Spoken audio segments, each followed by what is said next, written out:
When did my heart start to go cold? Probably the moment my son Nolan stopped meeting my eyes. Or maybe it was when my daughter-in-law Natalie looked at me with that impatient face, the kind of look you'd give an old piece of furniture taking up space. Or when my daughter Lainey sighed under her breath but never said a word. They said putting me in a nursing home was to let me enjoy my golden years. I looked up at the chip sign, Suncrest Haven. The edges were rusted through, and the letters leaned like they'd given up trying. I laughed, really laughed. What a blessing, huh? They don't get it. Fate has a twisted sense of humor sometimes. It waits until you're buried so deep in the muck you can't move. Then it flips the script just like that. My name is Sadie Lewis. I'm 68 years old. My husband passed away young, so I raised our two children, Nolan and Lainey, on my own. The long nights, the years of struggle, there's no point digging those memories back up now. I thought once they were settled, I could finally exhale, take a breath, enjoy a few quiet years. What I didn't expect was for quiet to come so fast. So fast I didn't even have time to brace for it. That night, we were all under one roof for a rare family dinner. I was still in the kitchen juggling dishes when my daughter-in-law, Natalie's voice, cut sharply through the doorway. Sadie's health just gets worse every year, Nolan. I'm just being honest. What if she falls when we're not home? Are we supposed to leave work every time? Do you know how much medical care costs? Home nurses, we can't afford that. I heard Nolan mutter, Natalie, stop. Stop? Her voice rose. Am I saying anything that's not true? This house is going to be ours eventually. That other place she owns, it's old and out in the middle of nowhere, worth next to nothing. If we move her into assisted living now, it's $1,500 a month, manageable, and she'll have nurses. It's safer than her being here alone. I was holding a pot of soup. My hand jerked. Boiling broth spilled across my skin, but the sting didn't come close to the burn in my chest. Then I heard Lainey, Natalie, maybe Mom doesn't want to go. Doesn't want to. Natalie let out a laugh like someone mocking a child too slow to catch on. She doesn't get a vote. We're doing what's best for her, unless she's planning to move in with us full time. Nolan tried to interject, but his voice trailed off into silence. Natalie pressed again. Nolan, Lainey, tell me I'm wrong. And the room went quiet. That was when I knew. They had all agreed. They just didn't have the guts to say it out loud. I wiped my hands on a towel and carried the dishes to the table one by one. I managed to force a smile. Come on, food's ready. It's getting cold. Natalie looked up at me like I was a coat left behind last season. Mom, she said, since you're here, we wanted to talk to you about something. Nolan fidgeted, rubbing his palms together, eyes fixed on anything but me. We were thinking maybe it's time to look at a care facility. It's decent. Meals are included. There's staff on hand. You mean a nursing home? I cut him off. He hesitated, then nodded. Yeah, it's called Sunrest Haven, not far from here. It's fine. Fine? I laughed, but only in my head. Last month, my neighbor Margaret was dumped in that same place by her son. She came back in tears, her face swollen from crying. That wasn't a nursing home. It was a warehouse for the unwanted, for beds crammed into a room. Not enough staff. Bathrooms you wouldn't wish on a stray dog. That was their idea of fine.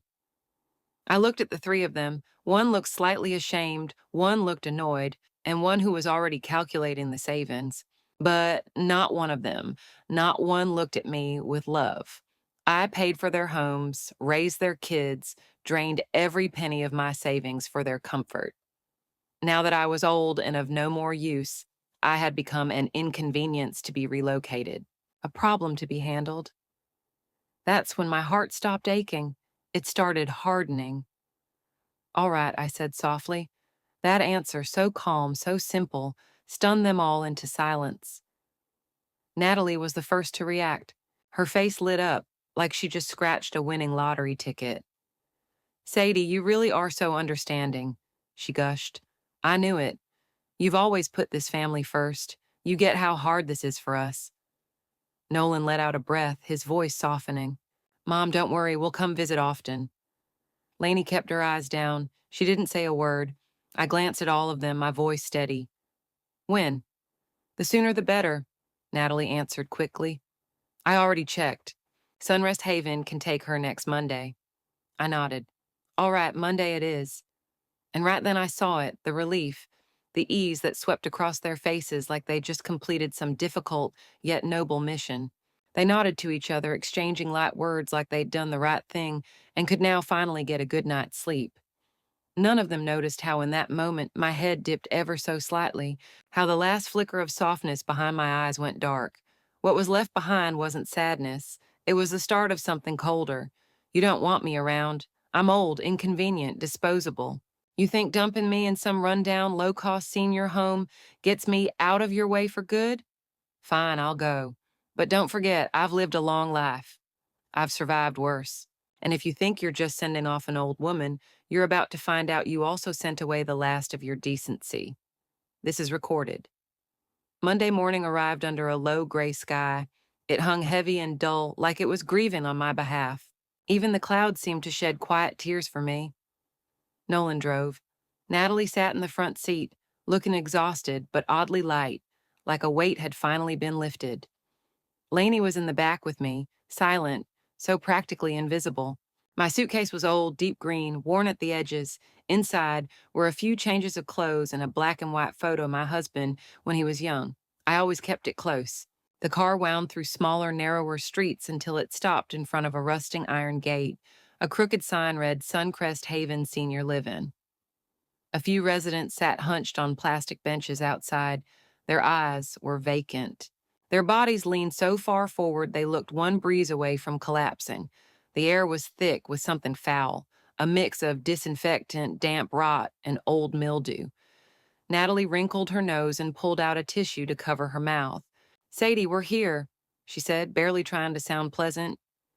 Nolan got out and grabbed my suitcase. His hands moved like they were filled with sand, slow and reluctant. He never once looked at me. Well, go get the paperwork started, he mumbled. A woman in a stained white lab coat walked out to greet us. Her name tag read Director Janet Moore. The coat had yellowed and bore old smudges of something I didn't want to identify. Her smile was wide and stiff, like it had been pasted on too tight. Mrs. Lewis, so happy to have you. Your room is already south-facing for beds. Gets great sunlight. Natalie guided me inside, leaning close to whisper, See, they're so welcoming. It may not be home, but it's quiet. It's got care staff. It's a good fit. I said nothing, just walked. The sunny room had 4 metal frame beds that creaked with the slightest shift. The walls were scuffed and peeling. The floor was cracked concrete, dust rising with every step. The window was grimy, coated in a brownish film that blocked any hint of warmth. 3 people were already in there. One lay unmoving. 2 others sat on the edge of their beds, staring blankly at nothing. The smell hit me immediately, a pungent cocktail of medicine, urine, and stale air. Natalie rushed to the window and yanked it open, like she needed air, like she needed to escape something. Sadie, take your time getting settled, she said, without turning around. Nolan placed my old suitcase at the foot of the empty metal bed in the farthest corner. Mom, we've got some things to handle at work. We'll head out for now. We'll come visit soon. I heard the words, and I smiled, cold and silent, just for myself. I looked them straight in the eyes, one by one. Nolan, Natalie, Lainey, remember this day. I walked through that door on my own. From now on, good or bad, whatever happens, it's no longer your concern. Nolan's face went pale, his lips trembling. Mom, what are you saying? Natalie was quick to grab his arm, her voice dripping with artificially sweet calm. Don't listen to her. Sadie's just not used to it here yet. She'll be fine in a couple days. She flashed a smile at me, plastic and brittle. Rest up, Sadie. We'll be back in a few days. With that, she practically dragged Nolan out the door, never once looking back. Their hurried steps echoed down the hall.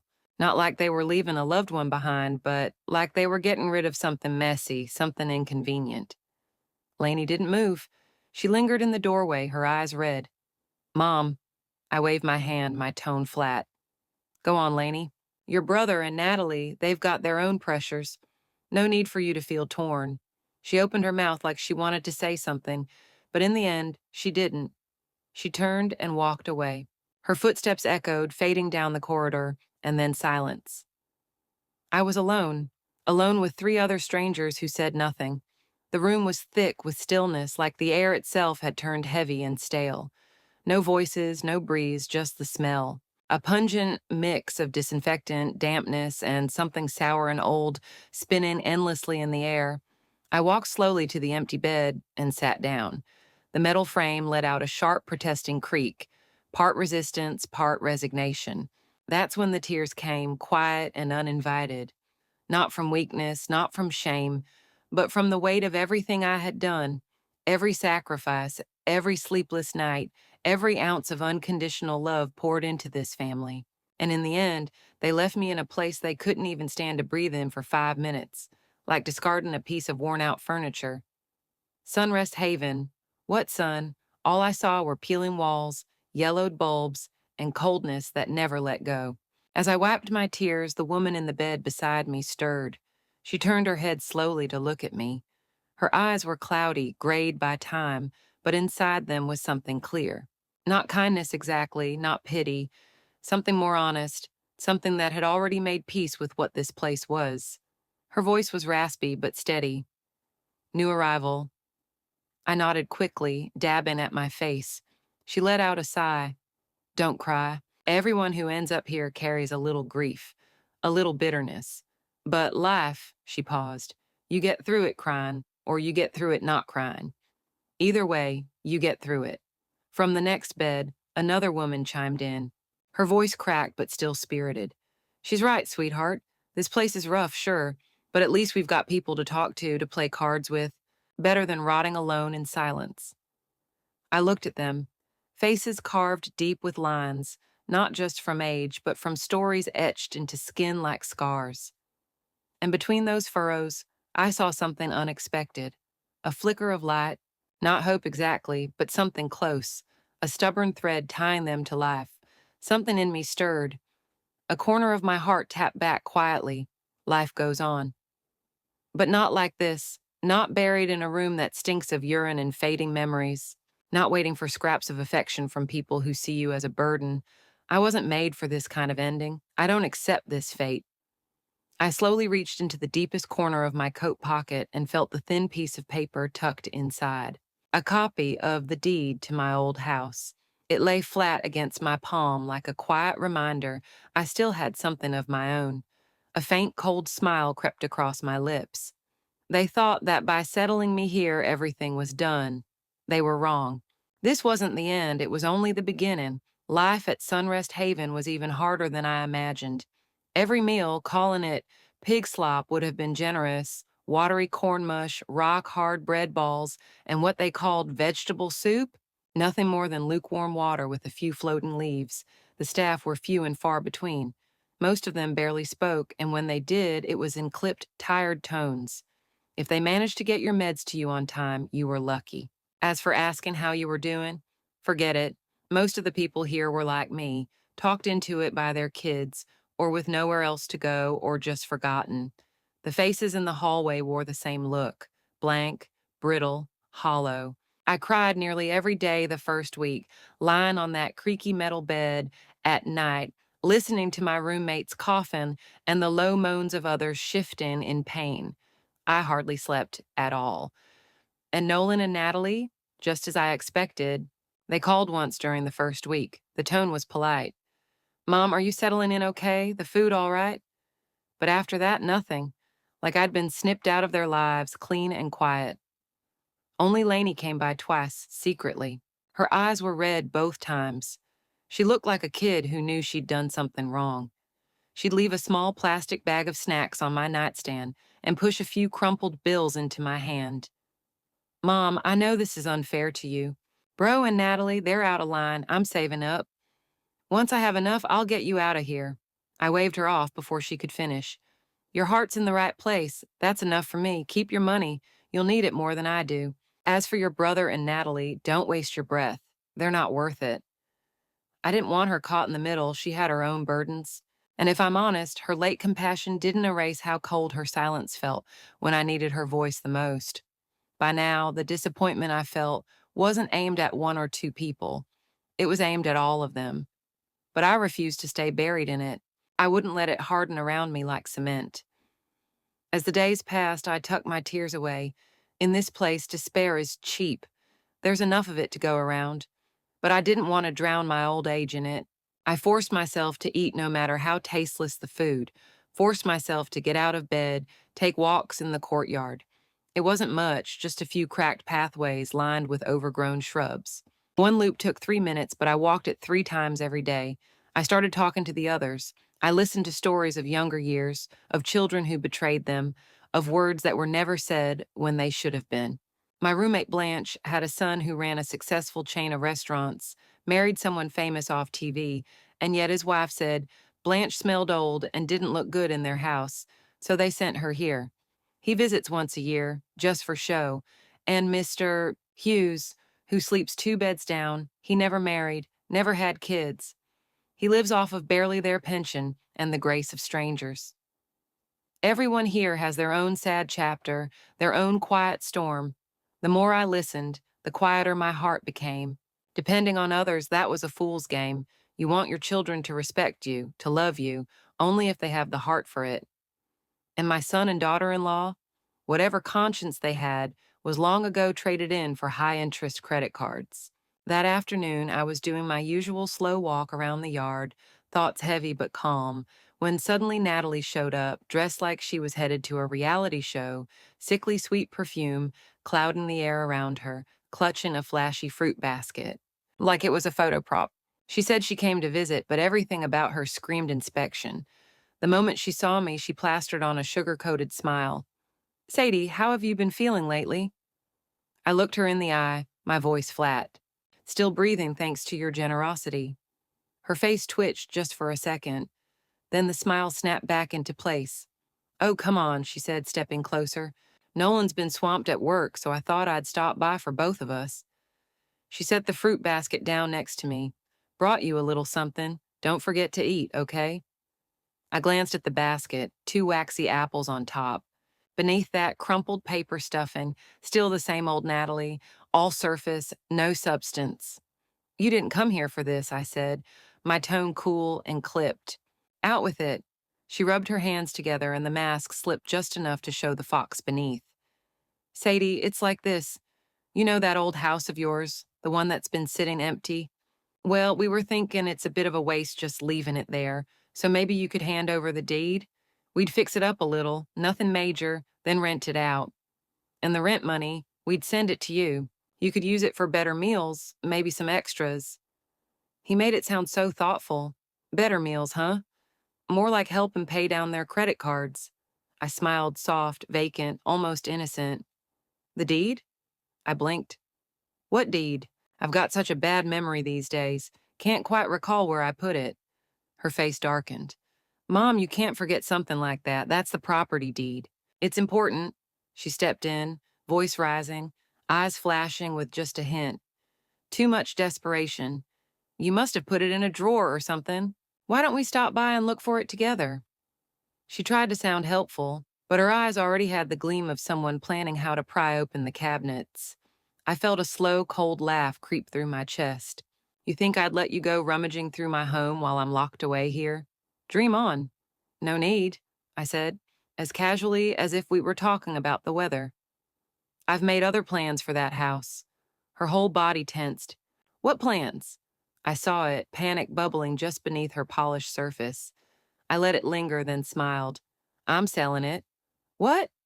She nearly jumped out of her skin. "You can't sell it." Her voice cracked into a screech. "That house," she fumbled, words falling apart in her mouth. "That house? What?" I asked, voice smooth as ever. "It's mine. My name's still on the deed. I'm not dead yet."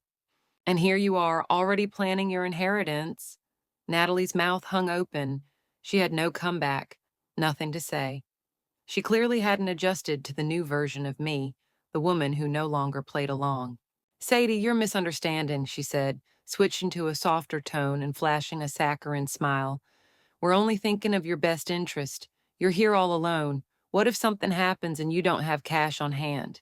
Give us the house. Let us manage it for you. That way, if you're ever in a bind, you'll have a safety net." It sounded lovely, but I knew exactly what she was doing. She wasn't giving me a lifeline. She was trying to block every single one of mine.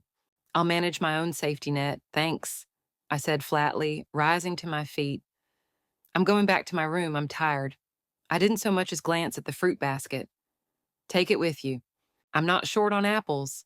And with that, I turned and walked away, leaving her standing there with her fake smile and clenched fists.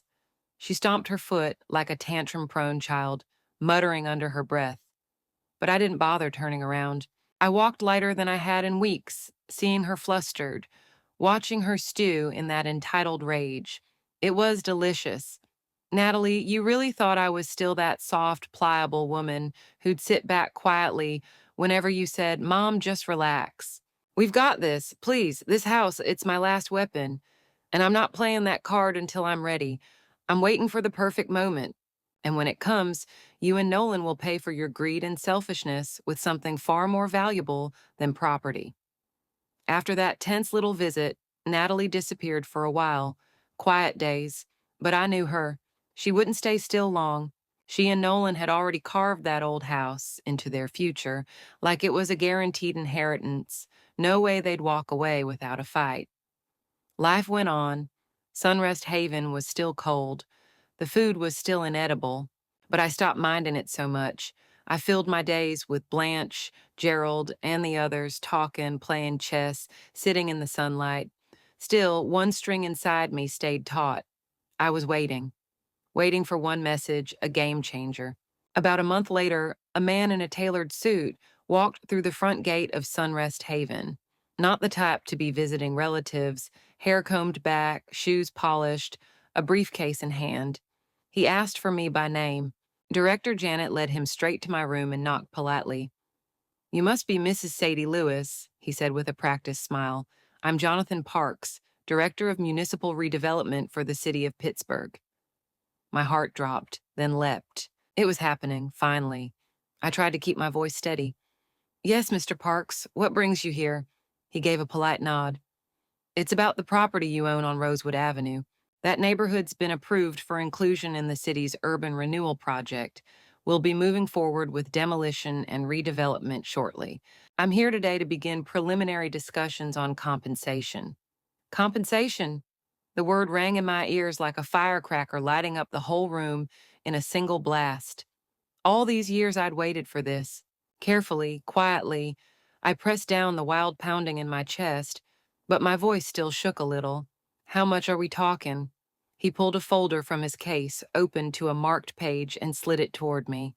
Based on the property's square footage, location, structural condition, and our current incentive program for early agreement. Then he said the number. I thought I'd misheard. It was nearly double what I expected. So much. So much that I could spend the rest of my life sunbathing on the southern coast of France and still not run out.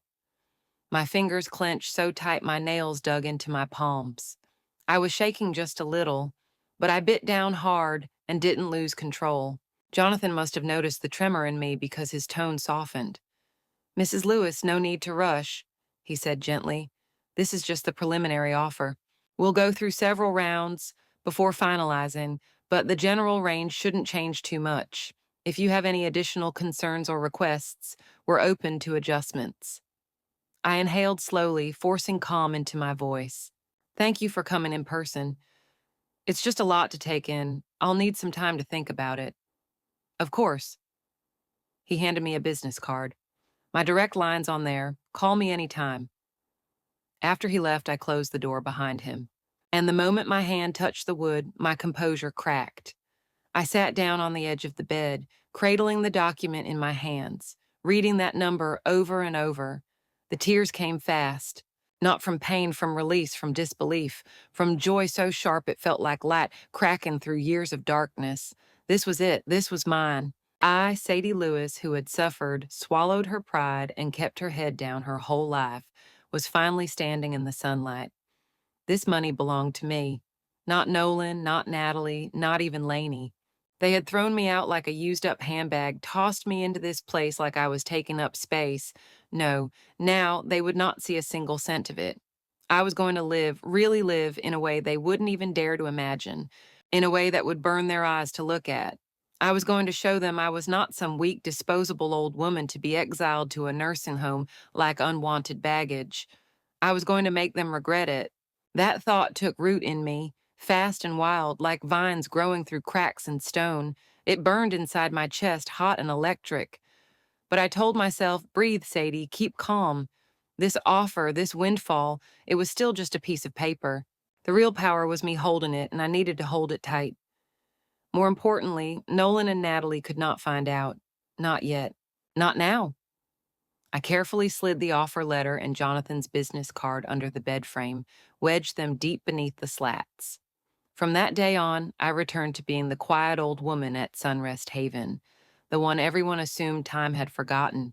But inside me, a storm had begun to churn. I was planning something, and if there's one thing I've learned in this life, it's this: bad news runs faster than the mailman. But good fortune, that kind of secret, can only stay hidden for so long, especially with someone like Natalie, sharp as a hawk and twice as nosy. I don't know where the leak came from, but it didn't take long before I saw the change. Suddenly, Nolan and Natalie were showing up all the time, every few days, bringing little nothings, a bunch of bananas, some clearance bin coffee beans, a bottle of vitamins with a 50% off sticker still on it. They asked about my health.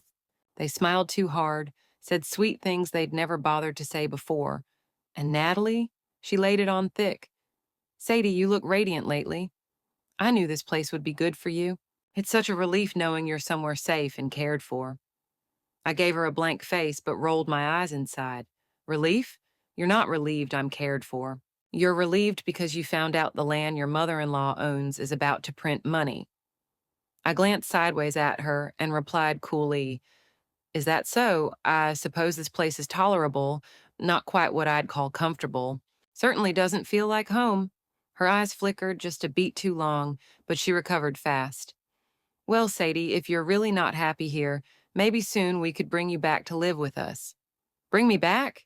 I almost laughed in her face. I looked at her squarely. Oh, your little house has space for me now.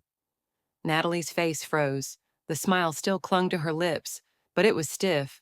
Plastic flowers had more life. Sadie, you're such a joker, she said with a brittle laugh. But actually, we were just wondering. She leaned in slightly. We heard your old house might be getting torn down soon. There was the fox's tail finally showing. I put on my best wide-eyed expression. Demolished? That's news to me. Who said that? Nolan jumped in quickly. Mom, it's all over town. They're saying that whole neighborhood's getting redeveloped. The payouts aren't small either. Come on, you don't have to keep it from us. I sighed, slow and deliberate, then gave them the face of someone reluctantly letting go of a secret. There's been some talk, I said vaguely. Someone from the city office did come by, but it was all very unclear, nothing definite, no dates, no figures. Half true, half not, just enough to stir their hunger and keep them guessing. Natalie sat up straighter, tension tightening her shoulders. Sadie, this is serious, she said, eyes gleaming. You need to be on top of this kind of thing. These big projects, you need someone younger to help navigate it. Just hand over the deed. We'll talk to whoever's in charge. What was his name? And negotiate for the best deal. Oh, she said it like it was a favor, like they were doing me some grand charitable service. But I knew better. Natalie could run circles around a real estate agent when it came to calculating personal gain. No need, I said calmly. The deed's safe. The house is under my name. I'll handle everything myself. As for Mr. Parks, I'm already in touch. You two have enough on your plates. Focus on that. Nolan tensed. Mom, this stuff's complicated. What if someone tricks you into signing the wrong thing? You could lose everything. We're your family. You think we'd ever hurt you? I looked at him, cold and even. Hurt me? Every single thing you've done has been a cut, a calculated wound. You didn't throw fists. You made your choices. And each one chipped away at me like I was nothing. My voice didn't rise. They didn't need to. I said, no, this is my house, my business. I'll make the calls. If you truly care, stop digging. Let me be. Let me have some peace here. Is that so much to ask? Natalie's face went pale. Her breath quickened. She hadn't expected this version of me. the one who didn't flinch at her sweet words or flattery. Her jaw clenched. She opened her mouth, ready to argue. But Nolan tugged at her sleeve, cutting her off with a look. "That's enough," he muttered. He turned to me. "All right, Mom. If that's what you want, we'll back off. Just be careful, okay? If anything comes up, call us." They left, him leading, her following close behind. Neither looked pleased. Both wore that look of unfinished business. I watched their backs as they disappeared down the hallway, and I knew this wasn't over. Next time, they'd come back with a different plan, new words, new tricks. They weren't done circling, which meant I needed to move fast. I needed to get ahead, start putting my plan into motion. Right then, my phone buzzed, a number I didn't recognize. I hesitated for a few seconds, then answered. "Hello? Hi, is this Sadie Lewis?" The voice was gentle, professional. "This is Mike from Liberty Horizon Travel. I'm a client manager. A few days ago, you submitted an inquiry on our website, something about chartering a private plane for a group trip to Europe." My chest tightened. It's happening. This. This was the move I'd been waiting for. The strike that would change everything. I rushed to the window, quickly scanning the hallway. The door was shut. No footsteps, no shadows. Only then did I lower my voice and speak into the phone. "Yes, that was me who submitted the form. Mike, I need to ask, if I wanted to charter an entire plane to take every resident of this nursing home on a trip abroad, what kind of budget are we talking? And would the paperwork be complicated?" My voice was barely above a whisper, but I couldn't stop the faint tremble at the end of the question. On the other end, there was a pause. Then Mike adjusted his tone, now more formal, more attentive. "Mrs. Lewis, that's an extraordinary idea." She paused, then added with a warm chuckle, "I've never had a client with your level of vision and generosity. The cost depends on a few factors: number of passengers, destination, duration, aircraft type, lodging preferences. But we specialize in luxury group travel, and we can absolutely design a fully personalized package for you. As for logistics, yes, there will be details to work through. Health assessments for the elderly guests, visas, group insurance, special accommodations, medical supervision. But don't worry, we'll walk you through every step." My heart was thundering. Charter a plane to Europe for every single resident at Sunrest Haven. The idea had been swirling in my head for weeks. A mad, impossible dream I hadn't dared speak aloud. But the moment the words left my lips, it stopped being a fantasy. It became a bullet fired fast, irreversible.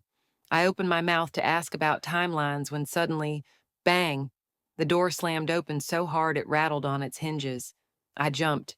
My phone nearly flew from my hand, and there she was, Natalie. Face contorted in fury, breathing hard, eyes blazing. In her hand was what looked like my room key card. She was panting, shrill, furious, screaming like a cornered animal. "I knew you were hiding something. I heard everything at the door. Chartering a plane, a European vacation. Have you lost your mind? The demolition money's already come in, hasn't it? Where is it?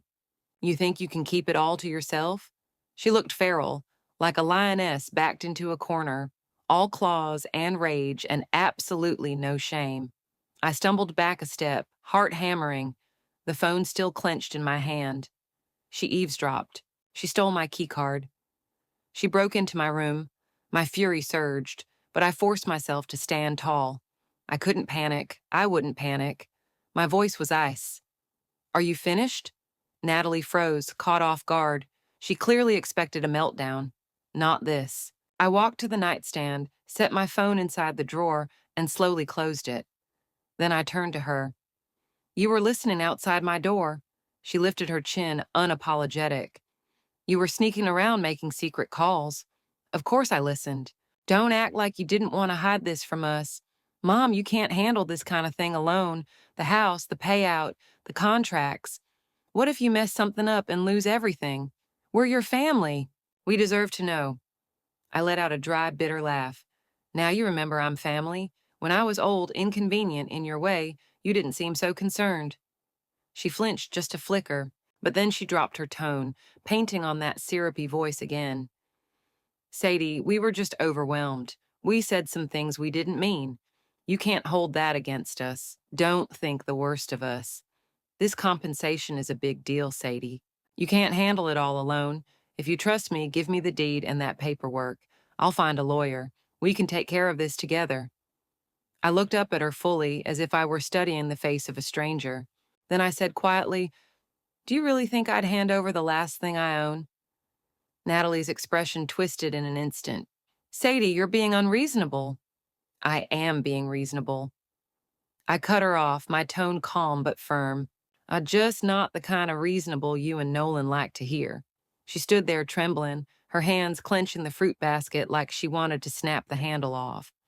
I sat down again, slipped Mike's business card back into the pages of my book like a bookmark, and said, "Stop circling my house like vultures. I've lived 68 years, and I didn't survive them all just to give my life away to greed."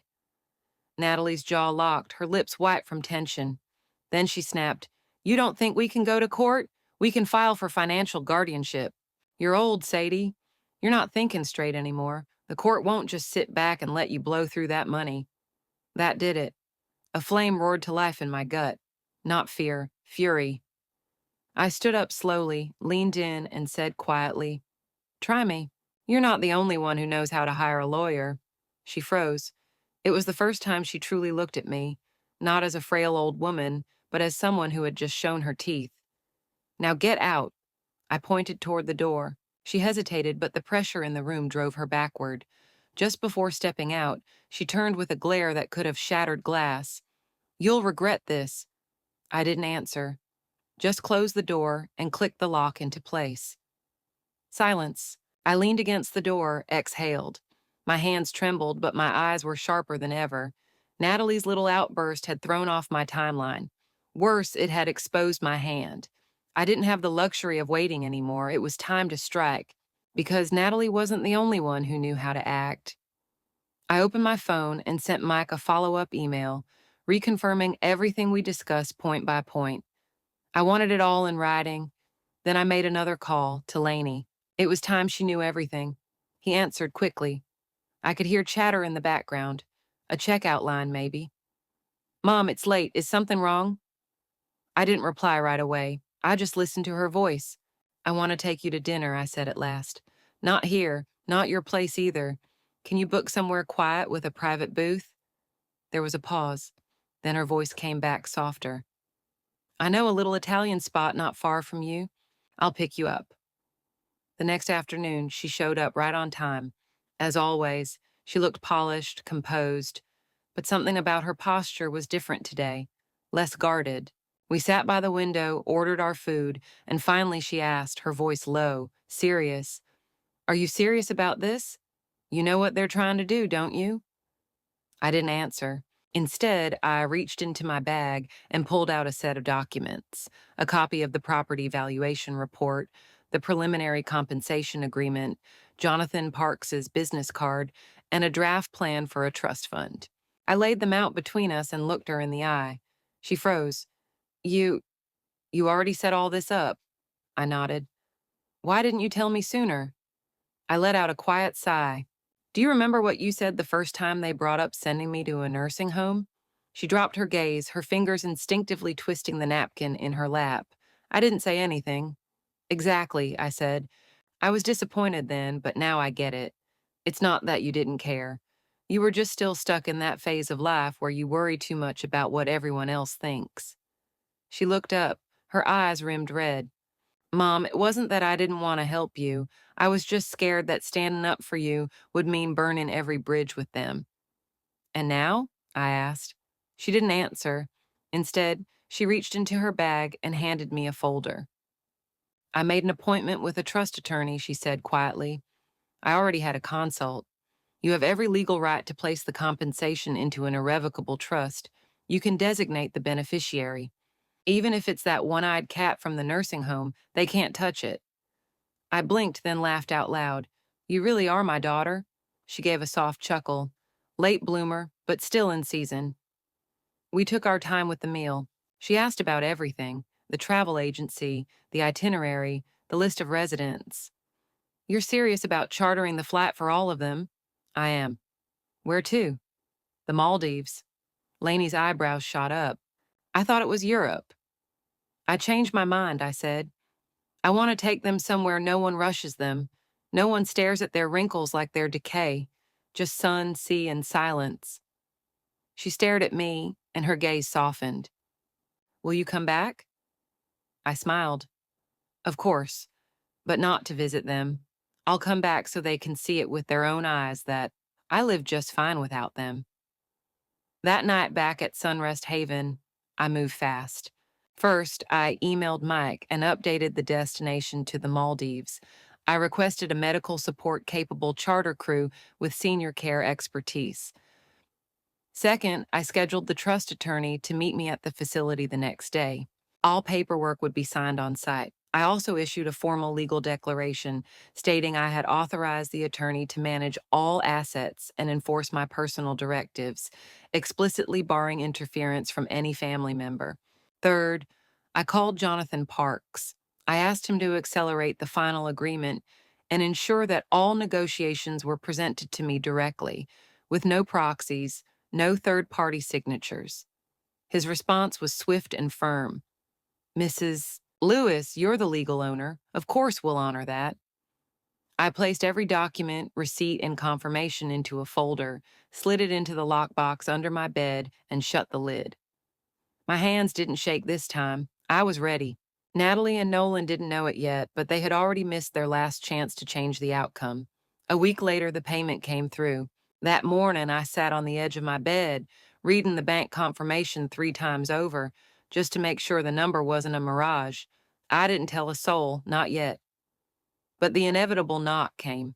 At 3 p.m., Natalie and Nolan strolled into Sunrest Haven, faces painted with that same tired smile of concern that only touched their skin, not their eyes. Mom, have you given more thought to the compensation? Nolan asked as he rubbed his hands together, like he was warming them up for the big pitch. Natalie stepped into my room, scanning everything, the desk, the drawers, the cabinets, her gaze flicking and calculating. I shut the door behind them and returned to my seat by the bed. No need to play coy, I said.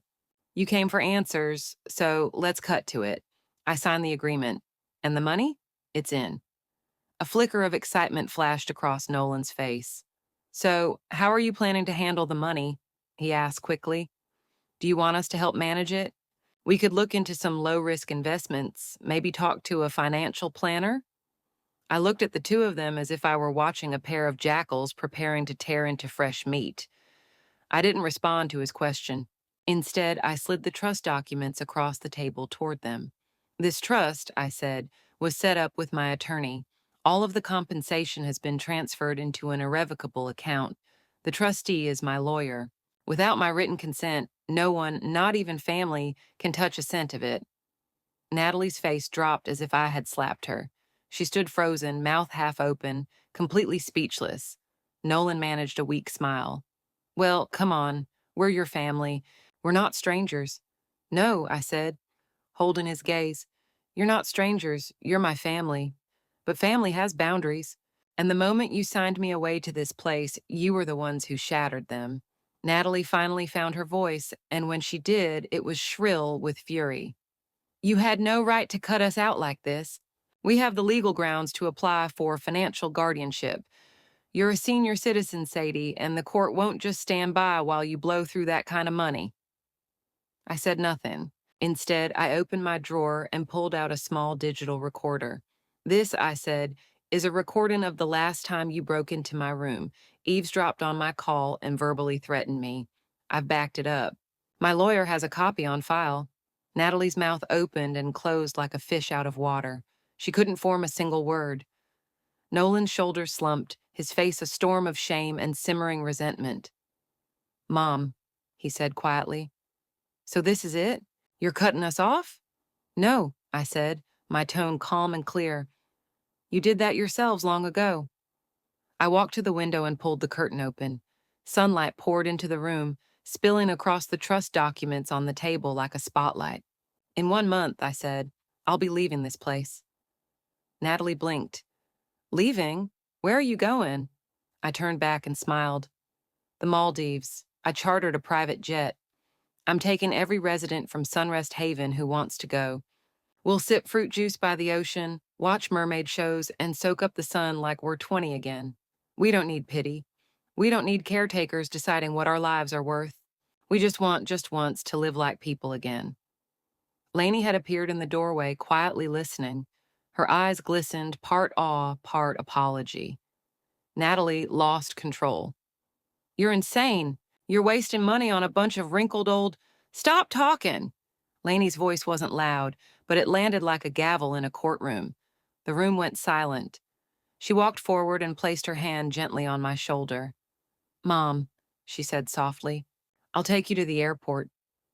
Nolan opened his mouth, but no words came. He simply lowered his head, took Natalie's arm, and walked out with her in stunned, bitter silence. I closed the door behind them. The quiet returned, but this time it was comforting. I turned to Lainey. You're really not angry with me? I asked. She shook her head. I don't regret what you're doing now. I only regret not speaking up the first time they tried to put you away. I smiled. My eyes were wet, but they didn't sting anymore. A month later, the sun over the Maldives was fierce and golden. But before that day came, I spent every hour turning a wild dream into something real.